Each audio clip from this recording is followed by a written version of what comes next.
지금 증시 어젯밤에 많이 하락을 했는데 이게 나스닥 시장으로만 보자면은 실제로는 이번 주부터 흐르기 시작했습니다. 그래서 오늘 많이 하락을 했었던 거고 이제 코스피에 이제 좀 전이가 어제도 왔었고 이제 오늘도 가고 있고 이제 그러면은 우리가 그동안 한 3년 동안 느꼈었던 그냥 단기 조정이냐 한 일주일 정도 잠깐 조정 주고 다시 다음 주부터 올라갈 거냐 아니면 이제 계속 떨어질 거냐 이거에 대한 불안감을 많이 느낄 거예요. 특히 저렴하게 들어왔을 때, 그러니까 저점에 들어왔던 사람들은 이미 벌써 수익권인 상태에서 뭐 플러스 80%나 플러스 100%나 별반 차이가 없다 이렇게 생각할 수 있지만 가장 고점에서 산 사람들, 추석 이후에 산 사람들 입장에서는 지금 20%만 떨어져도 큰 손해거든요. 그렇기 때문에 아마 지금은 신규 투자자가 훨씬 더 많이 불안한 상황이 아닐까라고 생각을 합니다. 그래서 저도 지금 잠깐 나와서 좀 뭐 일을 하고 있었는데 우선은 이걸 먼저 찍어야 될 것 같아서 방송 환경이 좋지는 않지만 먼저 찍고 있습니다. 우선은 어제 떨어지고 나서 나스닥 지수를 봤는데 지금도 흘러내리고 있네요. 계속 더 추가 하락을 하고 있고 코스피는 4천이 깨졌습니다. 4.5% 더 넘게 하락을 하면서 쇼크가 컸죠. 아무래도 이번에 미국 증시 떨어진 것도 대형주 위주로 하락을 했고 대형주가 무너지면서 지수를 끌어내렸잖아요. 근데 코스피도 AI랑 반도체 수혜주들이 다 대형주예요. 우리나라 1위, 2위들입니다. 그러니까 얘네들이 긁고 내려가는 일이 벌어졌던 게 아닌가라 볼 수 있겠죠. 자, 그러면은 조정장이냐 하락장이냐에 대한 구분에 대해서 알 수는 없는 거지만 제가 보고 있는 포인트 3가지를 말씀드리도록 할게요. 하락할 때 봐야 되는 거는 반등하는 힘이 얼마나 강한가를 봐야 됩니다. 근데 지금 보면은 반등의 힘이 그렇게 크지 않습니다. 어제 같은 경우도 뭐 차익 실현 물량이라고 뉴스가 나왔는데 차익 실현이라고 뉴스가 나오는 이유는 하나입니다. 그러니까 뭐냐면 모른다는 거예요. 원인을 모릅니다. 그러니까 병원 가다 보면은 당신은 뭐 불치병에 걸렸습니다. 죽을 병에 걸렸습니다. 그런데 아직까지 현대의학 기술로는 대체 원인이 뭔지 모르겠습니다. 이런 거랑 똑같은 겁니다. 자, 그러면은 그쯤에서 많이 올랐으니까 팔고 싶은 마음이 있다라는 거는 알아요. 1번인데 근데 대체 누가 팔고 있길래 왜 이게 떨어지는 것이냐. 그래서 그 반등의 힘까지 계산을 해서 보는 방법을 알려드리자면은 지금 같은 광기 시절에서 차익 실현 매물이 나온다고 하면은 누군가가 받아먹는 물량이 있을 거란 말이죠. 근데 지금은 엄청나게 누군가가 받아먹는 시장으로 계속 올라갔는데 여기서 누군가가 그 물량보다 더 큰 물량을 때려서 넣었다는 얘기입니다. 그러니까 물량을 가진 소수 세력, 예를 들어서 뭐 유명한 증권사, 뭐 JP모건이라 이런 급들이 자기만 정보를 알고 있는 거예요. 그래서 야 지금 무조건 팔아야 돼, 막 셀을 막 던지는 겁니다. 그런 식으로 차익 실현하는 이유던가 아니면 월가의 다수 세력들이, 기관들이 이제 슬슬 팔 때가 된 것 같은데 라고 하면서 파는 게 나온다던가 아니면은 프로그램상 매도. 프로그램은 알고리즘으로 형성돼 있어요. 이런 알고리즘일 때 매수를 하고 이런 알고리즘일 때는 매도를 해라라고 하는데 프로그램이 느꼈을 때도 과열 징후가 나오면은 어떻게 됩니까? 매도 시그널이 나올 겁니다. 그거에 따라서 그냥 계속 매도를 하니까 자동적으로 매도가 터지는 거죠. 이런 형태로 갈 수 있다는 거예요. 대표적으로 한국에 있는 주식들 같은 경우는 프로그램 매매의 영향을 더 많이 받을 겁니다. 이제 ETF나 이런 것들 영향이 있기 때문에. 그래서 아마 조금 더 하락하는 모습이 나올 수도 있다. 이렇게 볼 수 있을 거고 지금은 ETF가 증시를 움직이는 세상이 됐습니다. 그래서 과거와 다르게 ETF가 주는 변수들을 많이 고려를 해야 돼요. 코로나 이전과 이후의 패턴이 바뀌었습니다. 증시 패턴이. 그 이유가 유동성이라는 게 이제 코로나 이후에 어마어마하게 커졌기 때문에 패턴이 달라졌고 또 하나는 ETF가 등장해서 패턴이 바뀌었어요. 사람들이 매매할 때는 욕심이랑 공포를 가지고 있지만 반대로 비싸다 싸다라는 또 인식도 가지고 있습니다. 그걸 가지고 매매를 해요. 그러니까 어떻게 보면 감정과 이 괴리율에 대해서 좀 크게 벗어나기 어려운 매매죠. 그런데 ETF는 그런 게 없습니다. 10배 올라도 매수를 누를 수 있고 90% 하락해도 매도를 누를 수 있어요. 일반인들은 90% 하락하면은 그냥 버린 돈이라 생각하고 버텨보자, 혹시 모르잖아 이런 건데 ETF 뇌에는 혹시 모르잖아라는 게 없습니다. 지금 관점에서 조건이 부합하면 매도, 매수 이겁니다. 근데 ETF로 들어오는 돈이 엄청나게 커지면서 ETF가 증시를 움직이는 장으로 바뀌었어요. 그러니까 ETF에 따라서 시장이 들쭉날쭉 해버리는 거죠. 그런 상황에서 당연히 어떻게 보면은 ETF가 어떻게 움직이는지 우리 체크도 안 되는데 ETF가 갑자기 매도를 던지고 그러면서 우리 입장에서는 바닥인 것 같은데 더 매도가 나오기도 하고, 반대로 고점인 것 같은데 하는데 계속 매수를 내는 이런 일이 벌어지더라. 그래서 이 이야기를 왜 하냐면은, 과거 블랙먼데이 때 프로그램 물량이 이제 대거 쏟아지면서 떨어졌었거든요. 그러니까 이게 ETF도 영향을 줄 수 있다라는 겁니다. 자, 그리고 비중이라는 개념이 있어요, ETF 안에. 예를 들어서 빅테크라고 하는데 이 중에 하나가 뭐가 문제가 생깁니다. 그러면 얘를 팔아야 되기 위해서 ETF는 얘를 팔기 위해서 비중을 맞춰가면서 팔아야 되잖아요. 다 던집니다. 그리고 고객들이 매도가 나가요. 예를 들어서 지금 같은 버블장에서는 ETF로도 자금이 많이 들어왔는데, 이제 이 사람들은 보통 이제 추석 이후에 들어온 사람들 보면은 단기 자금입니다. 지금 뭐 할 거 없는데 뭐 주식이 괜찮다는데 주식으로 왔어요. 근데 이 사람들은 주식이 재미가 없으면 바로 빠져나갑니다. ETF를 바로 들어왔다가 바로 빠져나가는 자금이 되겠죠. 그러면 그 자금들이 매도를 누르니까 ETF도 자연스럽게 매도를 막 때리는 거죠. 근데 이게 종목에 상관없이. 그래서 내 종목이 튼튼한데 대체 왜 떨어지지 하는 것들 보면은 ETF 영향이 크고, ETF 때문에 그 섹터가 같이, 유동성이 같이 움직이는 모습을 보여주게 되는 겁니다. 그래서 증시에 이제 체크할 때 이제 ETF 좀 체크하셔야 되고요. ETF로 자금이 더 들어올 수 있는 환경인가 아닌가가 어떻게 보면 이제 인간 지표들, 고점 과열 신호들, 갑자기 초보자가 주식을 하겠다고 등장한다? ETF 쪽으로 자금 유입이 되겠구나. 갑자기 사람들이 뭐 공포를 느끼고 다 빠져나간다? ETF 쪽 자금도 빠져나가겠구나. 이렇게 볼 수 있다는 거고요. 두 번째는 유동성입니다. 유동성이 늘어나는 중에 증시 조정장이 오면은 약하게 끝나거나 빨리 끝나거나 그래요. 그런데 유동성이 늘어난다는 것 자체가 뭐냐면 현금의 가치가 떨어진다는 얘기입니다. 자산 가격이 오른다는 얘기죠.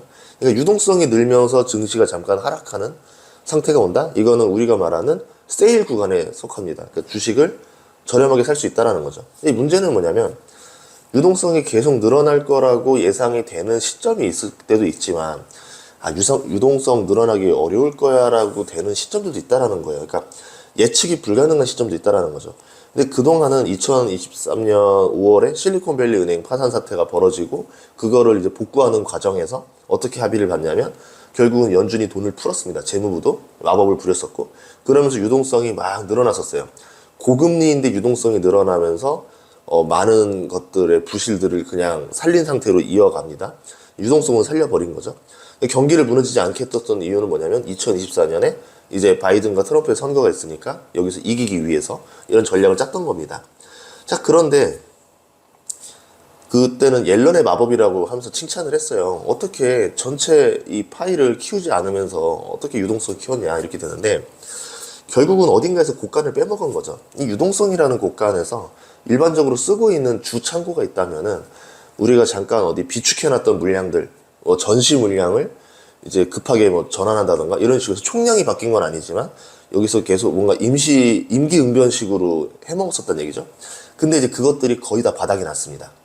트럼프 시기에도 유동성이 늘어났는데, 결국은 이제 바닥이 나서 내년에는 유동성을 어디서 갖고 올 거지에 대한 퀘스천이 계속 미국의 이제 전문가들 의견이 계속 그런 게 나왔었어요. 근데 뭐 그 사람들이 유동성이 이제 말라가는 것 같은데 라고 하면은 뭐 하냐면, 미국에서도 그런 커뮤니티들 있잖아요. 보면 어떻게 되냐면, 주가가 오르는데 무슨 헛소리야 이런 식으로 댓글들이 다 달려요. 그러니까 이 대중들의 반응은 지금 당장만 봅니다. 오늘 오르고 오늘 떨어지는 거만 보고 있고, 전문가들은 지금 오르고는 있지만 내년도에는 이런 리스크들이 존재합니다라고 하지만, 그 오르고 있는 장세에서 리스크에 대해서 얘기를 하면은 굉장히 뭐라 해요.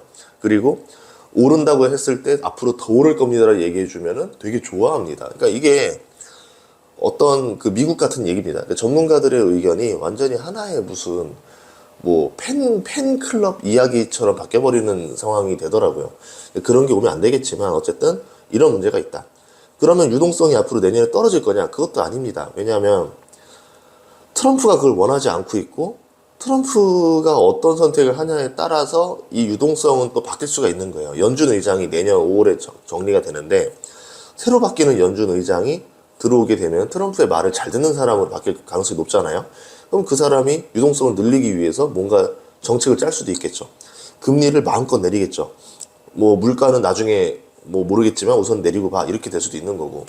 그렇게 되면은 단기 조정, V자 반등이 나올 수도 있겠죠. 왜냐하면 이제 11월이 다 돼가고 이제 새로운 연준 의장이 누가 될 거냐에 대한 이야기들이 나오고 있기 때문에 어떤 사람이다라가 유력하다가 나오면 이 사람은 금리 인하를 많이 할 사람, 뭐 할 사람, 이거를 또 호재로 보면서 유동성에 대한 문제는 내년에 걱정 없겠구나, 날려버릴 수도 있거든요. 그런 신호들을 볼 수도 있습니다. 또 하나는 이제 AI 버블인데, 팔란티어 공매도 얘기 뭐 나오고 하면서 팔란티어가 실적이 잘 나왔어요.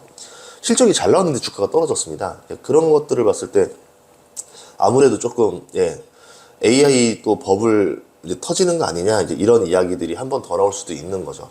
물론 이제 공매도는 계속 맞아가면서 성장을 하는데, 주가가 조금 올랐을 때 공매도와 진짜 많이 올랐을 때 공매도는 조금 느낌이 다르긴 해요. 근데 하필 지금 타이밍이 뭔가 시장이 차익 실현을 하고 싶어 하는 타이밍에서 뭔가 공매도 이야기들이 나오고 이러니까는 조금 좀 영향을 받는 것 같다. 근데 이거는 그냥 상황에 따른 거지 이 자체가 원인이다라 볼 수는 없습니다. 자, 그러면 한국 증시 어떻게 될까? AI가 주도하는 미국 증시 상승, 그리고 한국도 관련된 반도체 삼성전자, SK 하이닉스가 상승하면서 지수를 엄청나게 끌어올렸고, 지금 떨어지고 있는 주식 종목들 보고 있는데, AI 빨로 올랐던 애들은 많이 떨어지고 있고, 별로 안 올랐던 애들은 그렇게 많이 떨어지진 않고 있어요. 자, 그러면은 이 생각을 해봐야 되겠죠. 미국은 AI로 올랐고 AI로 떨어지게 되고 나면은 당분간은 성장 동력이 나오지 않으니까 새로운 주도주를 보기가 쉽진 않을 겁니다. 왜냐하면 미국의 주도주들 대부분은 다 빅테크가 가지고 있기 때문에. 근데 우리나라 같은 경우는 달라요. 정말 업종마다 서로 다 다른 거니까.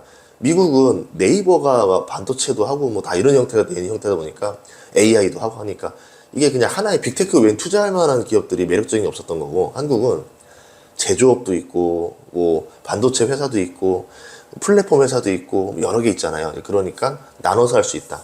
자, 그리고 정부는 부동산보다는 주식시장 상승을 원한다는 것 자체가 호재긴 합니다. 그럼 AI가 아닌 섹터 위주로 별로 안 떨어졌었으니까 얘네들 위주로 주식시장이 재상승을 할 가능성이 있다라는 거죠. 저평가된 기업을 재가치로 만들어서 올려만 줘도, 주가를 올려줘도 코스피가 4천을 넘어갈 수 있는 구조입니다.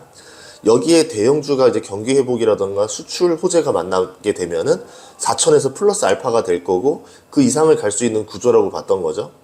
아마도 그러면 저평가를 좀 이제 기업을 봤던 것들이 이제 뭐 본가치로 올라오게 되면은 이제 아무래도 이런 정책을 추진하게 됐을 때 미국의 AI와 상관없이 한국 정부는 코스피 4천, 5천을 갈 수 있다, 이런 목표를 낼 수도 있을 거예요. 그런 점에서 새로운 주도주의 탄생을 좀 봐야 될 수도 있을 것 같습니다. 제일 먼저 가능성 있는 게 아무래도 배당소득 분리과세가 통과될 가능성이 제일 빠르잖아요.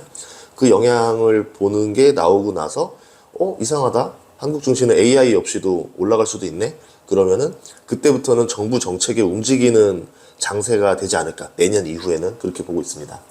그래서 지금도 이제 지금 제가 새해 특강부터 시작해서 내년도 경제전망 책을 쓰고 있는데, 그런 얘기들을 넣고 있어요. 원래는 경제전망 책을 좀 빨리 내야 되는데 뭔가 좀 이게 좀 변동성이 너무 심한 것 같아서 연말까지, 그래가지고 그거를 조금 보면서 쓰려고 좀 늦추고 있었습니다. 근데 아마 거의 다 썼으니까, 책도 나올 거니까 그것도 사랑해 주시면 좋을 것 같고, 그리고 이제 매해 하고 있는 12월 28일 부산에서 새해 특강이 있고 1월 3일에 서울에서 특강이 있는데, 지금 보다시피 목 상태가 이렇게 좋아지진 않아가지고 과거처럼 하루 여러 번 강의하는 경우는 어려울 것 같아요. 그래서 그때 이제 왔던 분들 중에서 그래도 괜찮았다라 생각하시는 분들, 근데 이번에도 꼭 오고 싶다 하시는 분들은 미리 신청해 주시면 감사하겠습니다. 왜냐하면 지금 뭐 마감됐는데 더 갈 수 있어요라 문의해도 진짜 이제 목 상태 때문에 이제 그거 좀 어려울 것 같아요.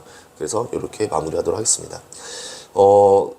항상 뭐 조정이 오고 또 오르기도 하고 이제 하니까 본인들이 좀 잘 판단했으면 좋겠어요. 이럴 때는 분할 매도가 제일 나아요. 찔끔찔끔 팔아서 차익 실현 해놓고 현금 비중 조금 있다가 보다가 반등으로 돌아서는 것 같네, 그러면 그때 추가 매수 다시 들어가도 되고 하니까. 물론 버티는 것보다는 수익률이 떨어지긴 하죠. 근데 사람 심리가 그렇게까지 강한 사람이 많지는 않습니다.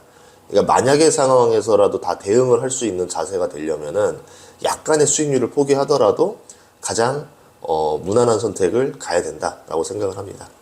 주저리 말씀드려서 죄송하고, 지금은 좀 딴 데 나와가지고 좀 일할 게 있었는데 원래는 영상을 못 찍는 환경인데 어쨌든 좀 급하게 찍었습니다. 양해 많이 부탁드리고요. 앞으로도 구독과 좋아요 부탁드리겠습니다. 고맙습니다.